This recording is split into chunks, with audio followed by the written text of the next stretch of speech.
कोई है? अरे निकालो, निकालो मुझे वहां से। अस्सलामुअलैकुम माय सोशल मीडिया फैमिली। उम्मीद करती हूँ कि आप सब लोग हिफ्ज़ अमान से होंगे, खुशबाश होंगे जनाब आली। तो चलिए, आज मैंने आपके साथ बहुत ही ज़रूरी ख़बरें जो हैं वो शेयर करनी है। और इस वक्त तक, जब तक आप मेरा वीडियो देख रहे हैं, हो सकता है कि न्याज़ी साहब जो हैं वो दूसरी जेल में उनको मुंतकिल कर दिया गया हो और उनको एक बड़ी ही पुरस्रार किस्म की बीमारी लगी है या क्या हुआ है कि उनके पूरे जिस्म पर ख़ारिश के धब्बे बन चुके हैं, क्या उनकी हालत हो गई है। ख़ास तौर पे न्याज़ी साहब के जो वकील हैं, उनकी मुलाकात हुई है न्याज़ी साहब के साथ और न्याज़ी साहब ने जो जो बातें जेल के अंदर की बताई हैं अपने वकील को, वो बातें भी मैं आपको बताऊंगी और जो बातें उन्होंने नहीं बताई हैं वो बातें भी मैं आपको बताऊंगी और वहाँ पर जिस तरह से उनके साथ सलूक किया जा रहा है उसके बारे में भी आपको बताऊंगी। इसके अलावा आज मैंने आपको न्याज़ी साहब की जेल के अंदर से फुटेज दिखानी है और ये खुद लीक की गई है। ये फुटेज के पीछे का रीज़न क्या है वो भी आपको बताऊंगी। और आज माजी के दरीचों से न्याज़ी साहब के कुछ क्लिप्स भी आपको दिखाने हैं और साथ ही साथ मैंने आपको जनाब और भी बहुत इंपॉर्टेंट किस्म की खबरें देनी है। तो चलिए, बिना टाइम वेस्ट किए शुरू करते हैं पहली खबर से। सबसे पहले अफसोस कर लेते हैं जनाब जी कि गुज़श्ता रोज़ जो ट्रेन हादसा पेश आया है हज़ारा एक्सप्रेस का, उसमें दो तरह की बातें सामने आ रही हैं। एक तो ये कि जो वज़ीर रेल हैं ख्वाजा साद रफ़ीक, उन्होंने कहा कि जी मुझे पहले से डर था और मेरा दिल जो है, यानी जो मेरी फीलिंग आ रही थी, मुझे ऐसा लग रहा था कि कोई हादसा होने वाला है। मैं अल्लाह ताला से दुआएं कर रहा था कि या अल्लाह पाक कोई हादसा ना हो जाए। और वही बात हुई कि जब मैं सुबह उठा तो हादसा हो चुका था। आपने देखा कि उसमें 50 से ज़ायद लोग जो थे वो ज़ख्मी थे और जिन लोगों की अमवात हुई हैं, जो हलाकतें हुई हैं, वो 25 लोगों से ज़्यादा थे और बहुत ज़्यादा लोग जो हैं वो ज़ख्मी हुए। आपने देखा कि उसमें आर्मियंस जो थे हमारे पाक अफ़वाज ने भी उसमें हिस्सा लिया और उस इलाके के जो मकामी लोग थे उन्होंने भी रेस्क्यू में हिस्सा लिया। और बाद में फिर सोशल मीडिया पे कुछ वीडियोस भी रोटेट की जिसमें उन्होंने बताया कि जनाब पटरी जो थी वो दरमियान में से उसका एक पीस जो था वो टूटा हुआ था। कुछ लोग कहते हैं कि हमारा जो रेल का निज़ाम है वो इतना बोसीदा हो चुका है कि अब इस तरह के हादसा आए रोज़ होते रहेंगे, इसको बदलने की ज़रूरत है। और ख्वाजा साद रफ़ीक के मुताबिक, या जो अभी इब्तदाई इन्वेस्टिगेशन रिपोर्ट आई है उसमें उनका ये कहना है कि उनको ये लगता है कि किसी ने जानबूझकर ये तखरीब कारी की है। और बहरहाल जो जिनकी जानें जानी थी उनकी जानें तो चली गई हैं, अब उनको तो कोई ला नहीं सकता। अलबत्ता हम लोग इस बात को ज़रूर हमें मानना चाहिए कि ये बोसीदा निज़ाम वाकई है। ट्रेन की जो पटरी है उसके ऊपर जब ट्रेन चल रही होती है और जिस तरह से वो वाइब्रेट कर रही होती है, यकीन करें कि खौफ आ रहा होता है। और वैसे भी अल्लाह माफ़ करे, जिस तरह के हमारे जहाज़ हो चुके हैं वो भी उसी तरह की कैटेगरी में फॉल करते हैं।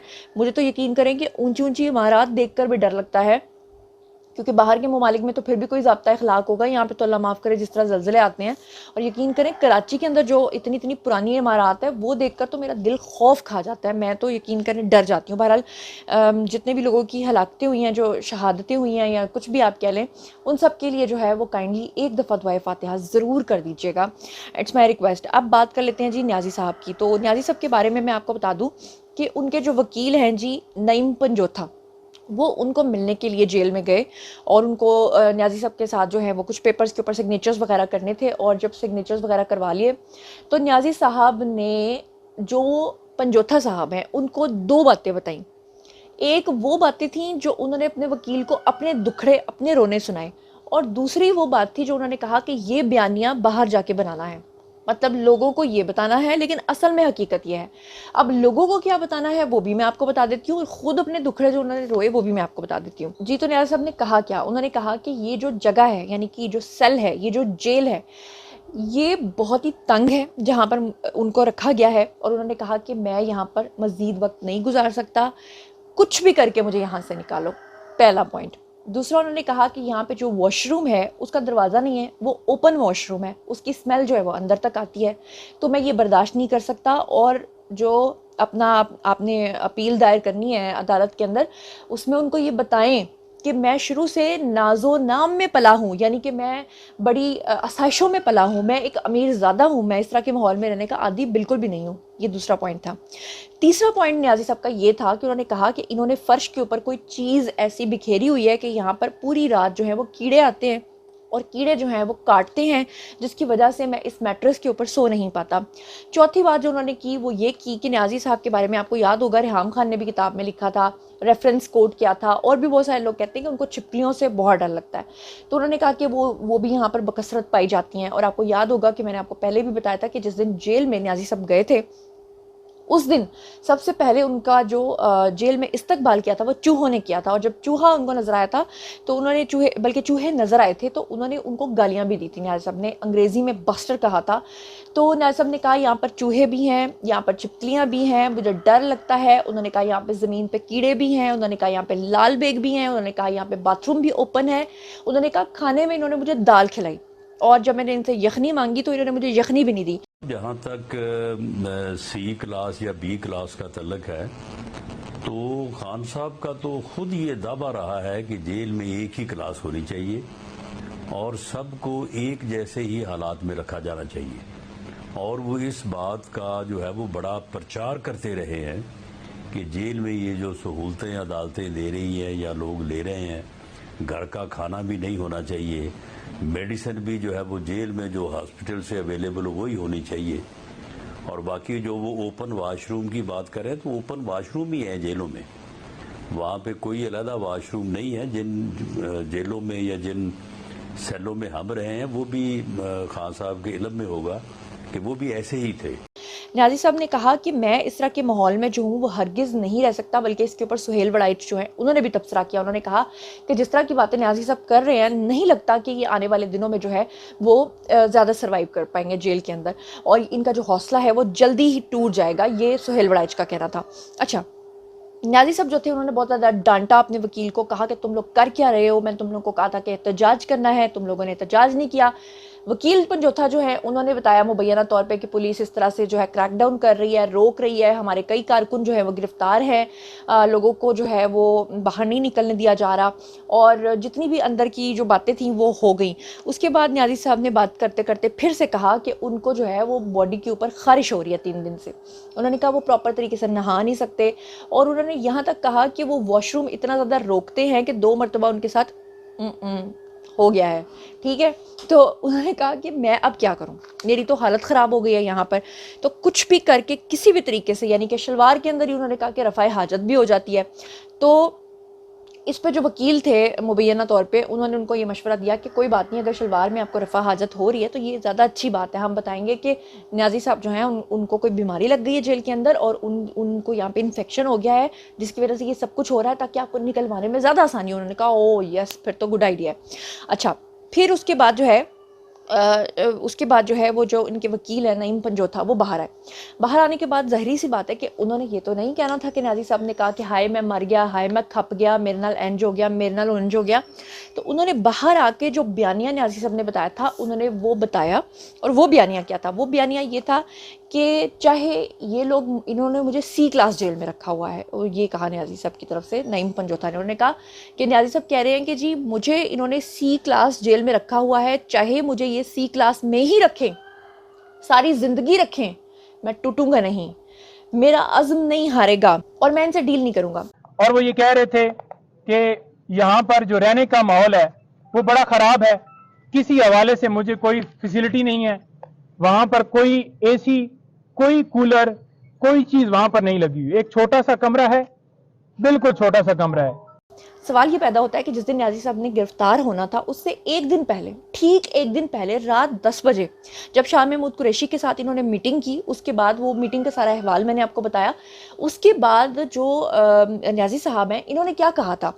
इन्होंने कहा था कि मैं इस्टेब्लिशमेंट को भी ऑफ़र करता हूँ, मैं पीडीएम को भी ऑफ़र करता हूँ कि अपनी ज़ात से बालातर होकर मेरे साथ बैठें और मुल्क के बारे में सोचें। तो न्याज़ी साहब ने फिर ये सब कुछ क्यों कहा था? अगर उन्होंने डील नहीं करनी थी, अगर उनको एनआरओ नहीं चाहिए था, तो इससे पहले भी वो कितने सारे बयान दे चुके हैं।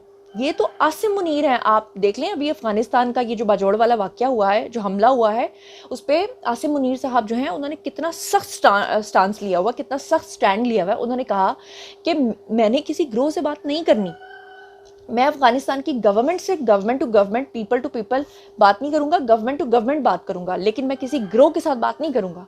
तो यानी कहने का मकसद ये है कि ये वही आसिम मुनीर हैं जो डट जाते हैं, ये वही आसिम मुनीर है ना जिनके पास सदर आरिफ अलवी गए थे स्पेशली मुलाकात करवाने के लिए, बात करवाने के लिए, तो उन्होंने फ़ोन मिला दिया था वहाँ पर बैठे हुए और कहा था कर्टेसी में कि सर बात कर लें आप। वो फ़ोन पर जो है न्याज़ी साहब है, तो जो आसिम मुनीर साहब है उन्होंने फ़ोन बंद कर दिया था। उन्होंने कहा था मेरा बनता ही नहीं है कि मैं न्याज़ी साहब के साथ बात करूं। यानी इसका मतलब ये है कि जो आसिम मुनीर हैं उनकी जो नेचर, जहां तक मैं समझ पा रही हूँ, वो ये है कि वो जब किसी चीज़ के ऊपर स्टैंड ले लेते हैं तो फिर वो स्टैंड लेके रखते हैं, वो फिर वहाँ से जलेबी टर्न नहीं लेते हैं। अच्छा, अब मैं यहाँ पर आपको बता दूँ कि न्याज़ी साहब जो हैं उनसे पूछगछ हुई जेल के अंदर, और उन्होंने क्या सवाल और जवाब जो उनसे हुए हैं वो मैं मिनो अन आपको पढ़ के सुनाना चाहती हूँ कि उनसे क्या क्या सवाल हुआ और क्या क्या उन्होंने जवाब दिया। जी, तो ये आप सुन लीजिए। और चौधरी शाहिद महमूद है, उन्होंने भी इसको ट्वीट किया।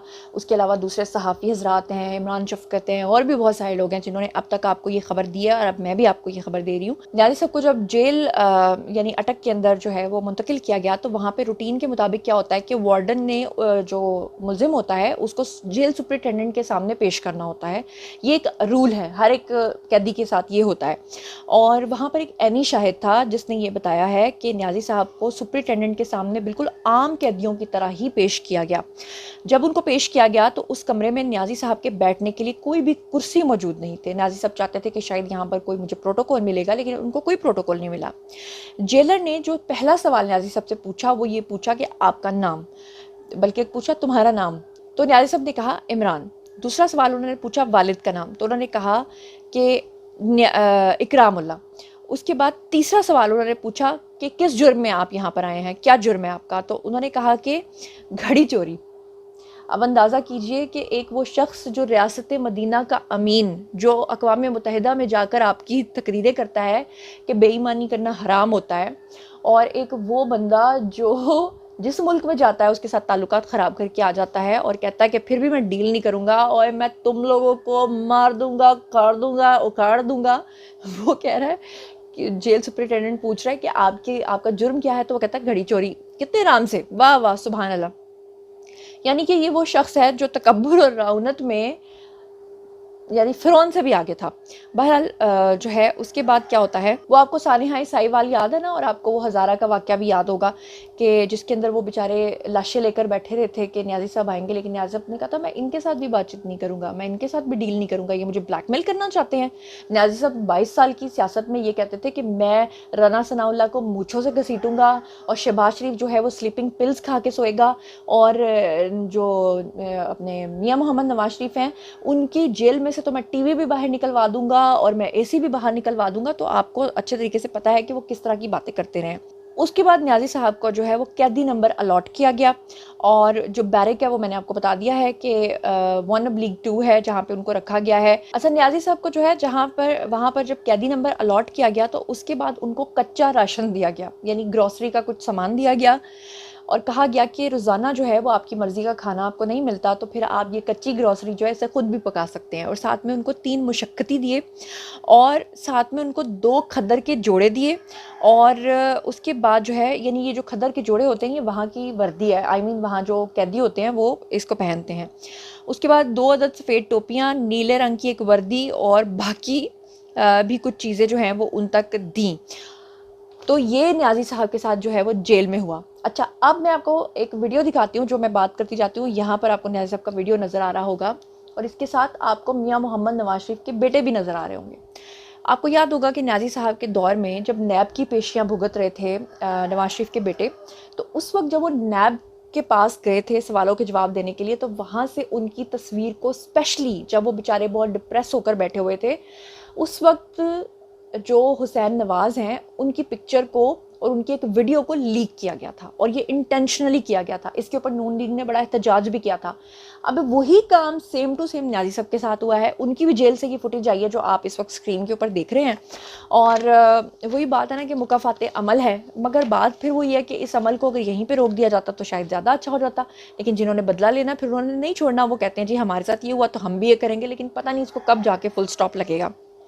इसके बाद मज़ीद मैं आपको बताऊं कि मैं आपको एक ग्रिड वीडियो दिखाना चाहती हूँ कि न्याज़ी साहब के जितने भी सियासतदान हैं जिन्होंने इनको फंसवाया है, जो 9 मई को क्या क्या कुछ कह रहे थे और करवा रहे थे और लोगों को उकसा रहे थे, ज़रा ये ग्रिड वीडियो देखें ताकि आपकी याददाश्त पे एक हल्का सा जो है ना वो मैं पंच मारूँ, और उसके बाद फिर मैं अगले पॉइंट पर चलूँ। असद उमर साहब और मुराद साहब की जो लीडरशिप अभी डिसाइड करेगी, इंशाअल्लाह GHQ जाएंगे। अल्लाह निकलिए अपने बच्चों के साथ, अपनी फैमिलीज के साथ, अपने साथियों के साथ। आपने निकलना है। हमारे पास एक ही रास्ता है अब कि हमने अब हर हद तक जाना है इनके खिलाफ। मैं आप सारों से कहती हूँ, आज निकलिए अपने घरों से बाहर। इस वक्त आप लोग मेरा साथ दें, पहुंचे आप लोग सारे गाजी घाट पहुंचे। मैं अपने जुनूबी पंजाब के दोस्तों से कहता हूँ, आप तमाम सड़कें, तमाम हाईवेज, तमाम पुलें जो कि जनूबी पंजाब से और पूरे पंजाब से गुजरती है, बंद कर दें। अगर खान नहीं तो पाकिस्तान नहीं। आपने सबने आज बाहर निकलना है। अभी के अभी हम सब जिना हाउस में इकट्ठे हों। जी, तो आपने ये देखा।